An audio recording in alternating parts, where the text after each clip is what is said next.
Hey, it's Friday, and let's discuss I Have Some Questions for You by Rebecca Mackay.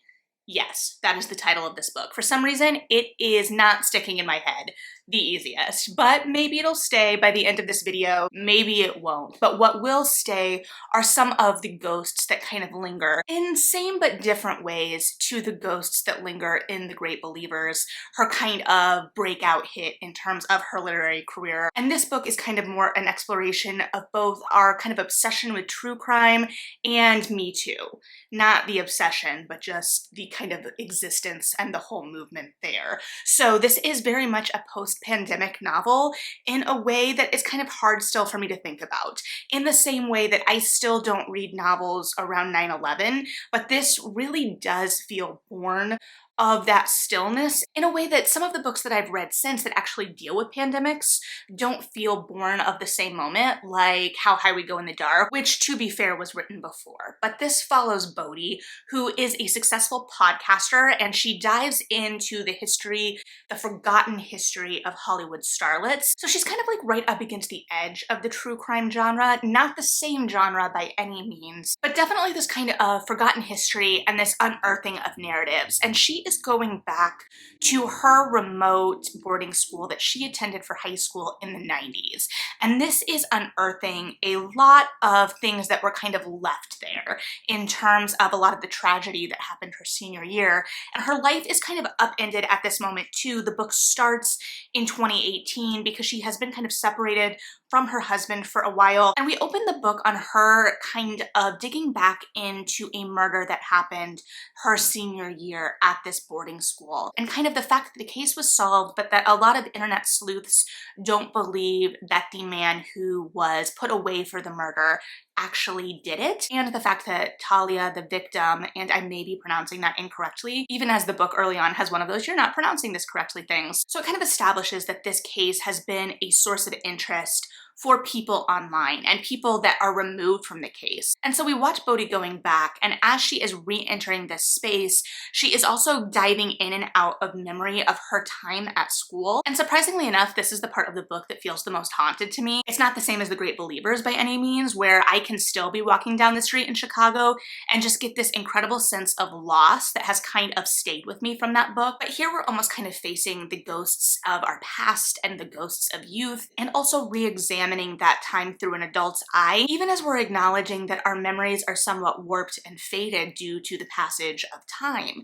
And so it becomes clear over this narrative that Bodhi is much more interested in this case than she is initially letting on. And this is told in first person. So we get this sense right away that there is some kind of remove from this narration, and that we can't always trust that Bodhi is telling us her full motivations, especially because the most experimental part of this book, I would argue, is that it's written in first person, but it's being written very directly to someone. And we get a sense, or we find out who that someone is earlier in the novel than I anticipated. But if you were here when I was kind of talking through my anticipated books for the month, I was very interested to see what the form of this book was going to look like, because at Printers Row Lit Fest a couple of years ago now, Rebecca Mackay led a discussion and kind of indicated that she wasn't super interested in straightforward storytelling anymore. She was really interested by kind of inventive and odd forms of storytelling, which same.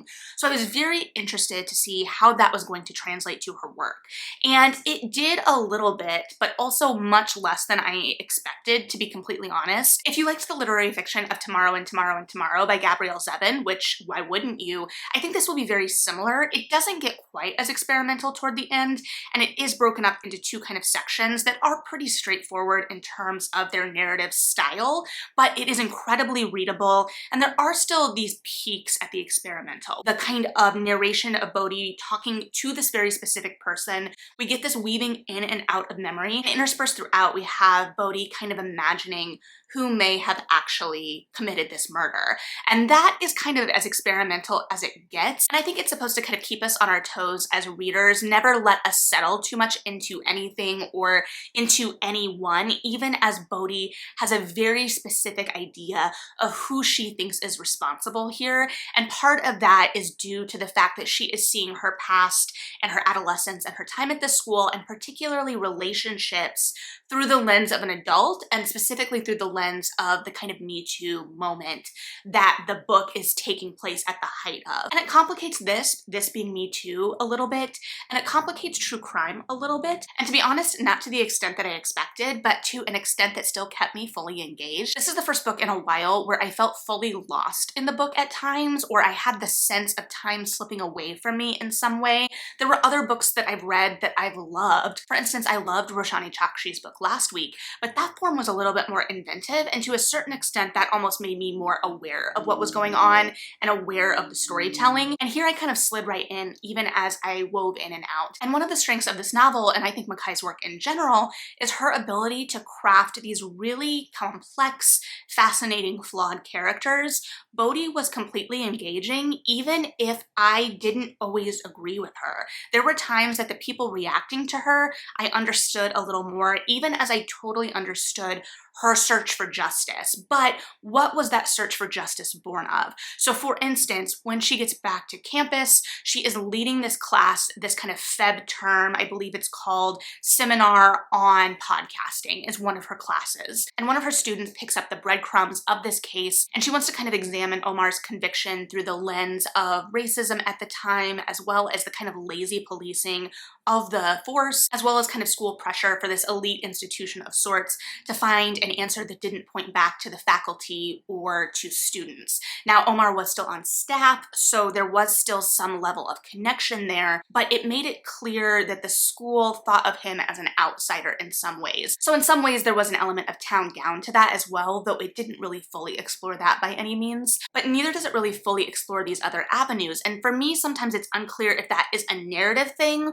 or because we are seeing this through Bodhi's point of view. Because she can point to it and say that this is kind of coming from this sense that there was a wrongful conviction here, from needing some kind of justice.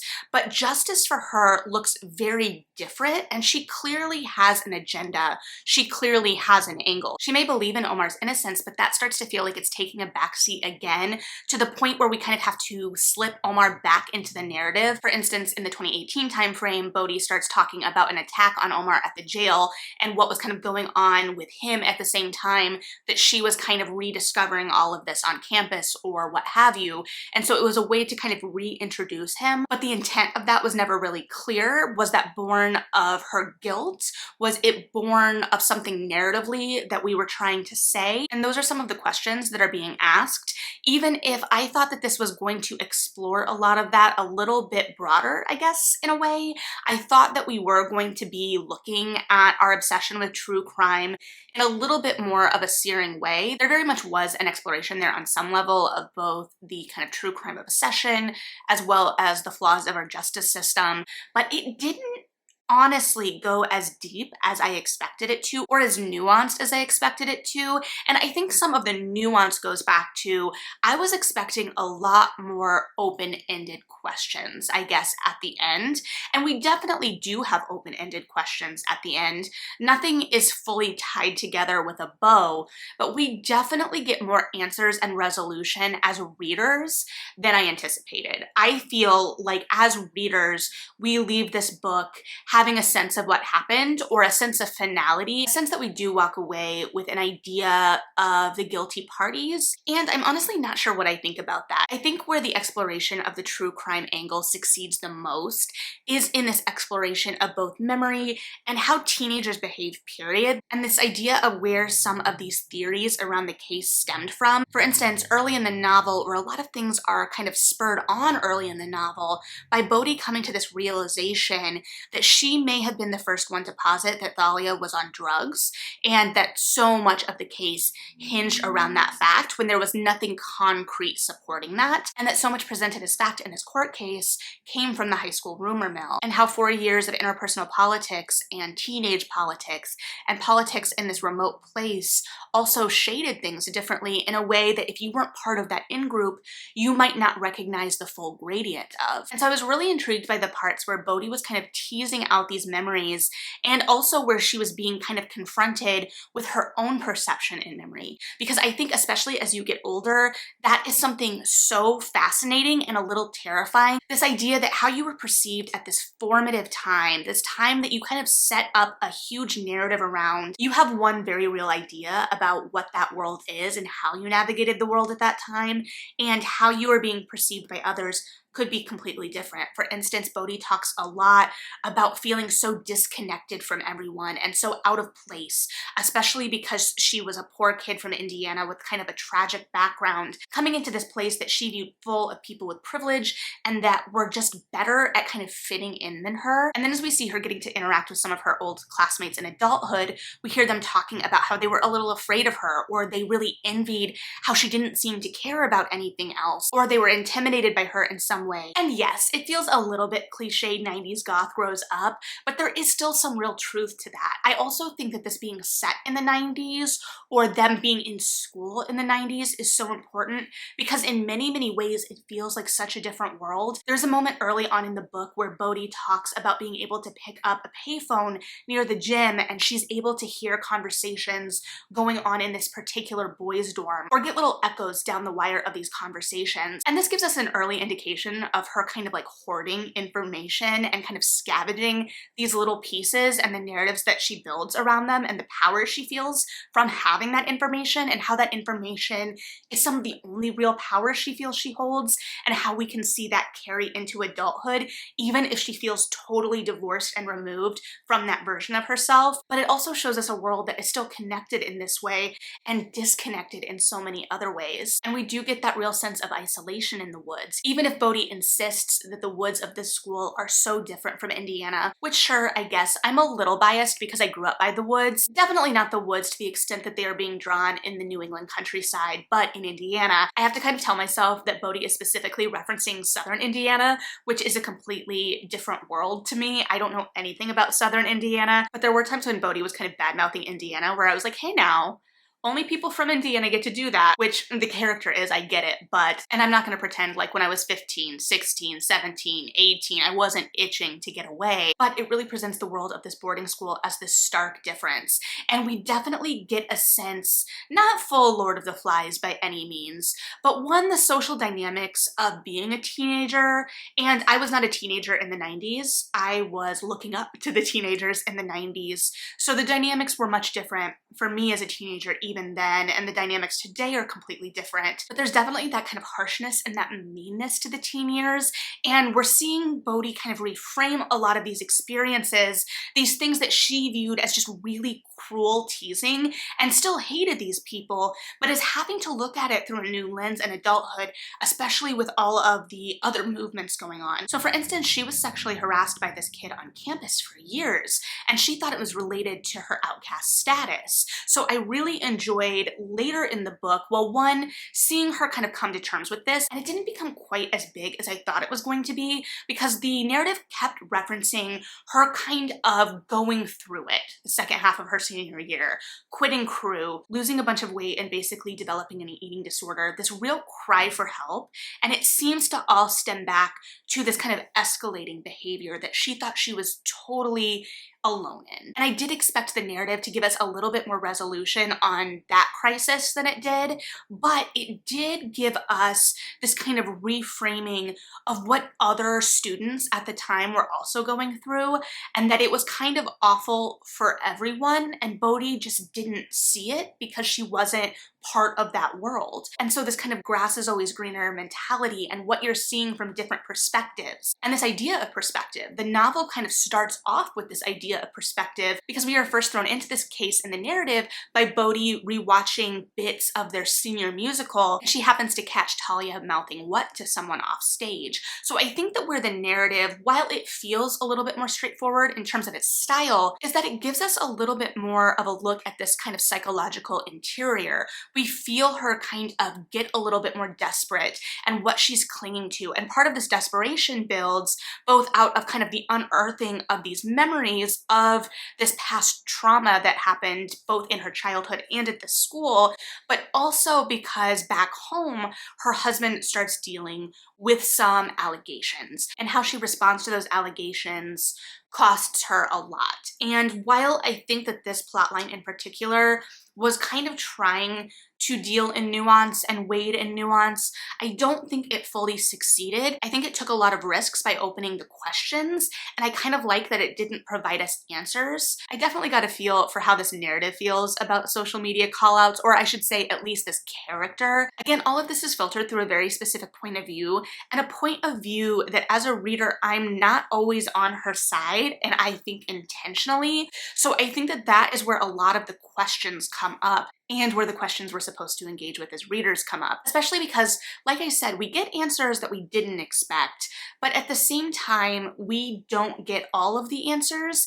and we never get to meet or hear from who this narrative is directed at. So we don't get the resolution and the satisfaction of that confrontation, and based on the way the novel is structured, that feels like the real confrontation that the book is wanting to have, that Bodhi is wanting to have, because it feels like she has come to a revelation. And one of the revelations of the book, and the things the book is exploring, is while we are complicating this idea of the narratives we tell in our youth and how memories can become warped and how rumor can become fact, but it's also then exploring where teenagers can see perfectly clearly. So the structure of the thing is always being told in this first person, first in 2018 when Bodhi is going back to campus and leading this kind of podcast seminar and everything that kind of happens around that. And then in part 2, we kind of flash forward 2 years after her students have released this podcast with her help in a more elevated form, and what has or hasn't changed based on that podcast. So while this is framed around a murder case and it's the main kind of propulsion of the novel, I still think that this is much more of a character-driven piece in a lot of ways. And I think that its explorations of true crime aren't quite as deep as I went in expecting, because I was seeing a lot of talk about how this was going to be kind of a searing indictment of our kind of obsession with the true crime genre. And I think it made some kind of broad strokes attempts to call some of this out. This idea that Talia was the kind of perfect victim to be picked up by the cultural consciousness. This idea that Omar is the kind of person that these tragedies are pinned on again and again without further exploration or real due diligence, and how the system doesn't provide a lot of recourse, but also what it means to have some kind of resolution, some kind of answer to a tragedy. It a little bit engages with the idea of what the popularization of certain cases online means, especially in social media circles. But throughout, I was very aware that I was reading all of this through Bodhi's point of view, and where I thought that there would be a little bit more nuance and exploration, I instead saw where her vendetta of sorts was kind of driving things. Additionally, there was this kind of attempt in terms of talking about specific news cycle items at the time to place us in a time and place without actually placing us in a time and place. So the narrative would talk about upsetting news items, but it would do it in a way that was also vague, and it was kind of trying to show the connection of this tragedy after tragedy after tragedy in so many different ways. That in some ways where it was like, you know the one where, you know the one where, and it started to feel a little heavy-handed in some ways, especially because those pieces in context of Bodhi directing this narrative to someone very specific, I wasn't sure how that fit into her voice and what she was trying to tell this other person in that case. There was a moment toward the end where, again, Bodhi is directing this narrative at a very specific person, and she talks about how she's getting together with her friend Fran to do this thing, but she implies that whatever it is, it's for them alone, and this person doesn't get access to it or doesn't deserve access to it. But then she does end up kind of revealing what that is within a couple of chapters at most. So while I really liked the impetus there, it didn't feel like we held the secret long enough in some ways. And in other ways, this novel is all about how long we can hold the secret. So I think that there is a lot to talk about in here. I think that this would make an excellent book club book, especially if your book club likes thrillers, even if this is a little bit more still on the literary side of the spectrum. So I thought that this was really engaging. I liked that I wasn't sure as a reader if I was supposed to be on our protagonist's side, or the fact that she was doing the right things, but maybe for the wrong reasons, or the idea that we were seeing that the right thing still has repercussions, but it's still the right thing. It just felt like we were dealing with such big ideas across the board that not all of those ideas had room to fully unfurl, but at the same time, this still felt like a really tight character study in a lot of ways, and this kind of piecing together of this narrative of your past, these people from your past, and the way that having all these little puzzle pieces can give you a completely different view of what you thought you knew. So I thought it was really engaging, and even if I don't think it was successful in unpacking everything it set out to unpack, I do think it left us with questions as it intended. So if you've read this, I would be really interested to hear what your thoughts are. Thanks for hanging out and listening to mine as always. Like and subscribe if you feel like it. Read something good regardless, and yeah,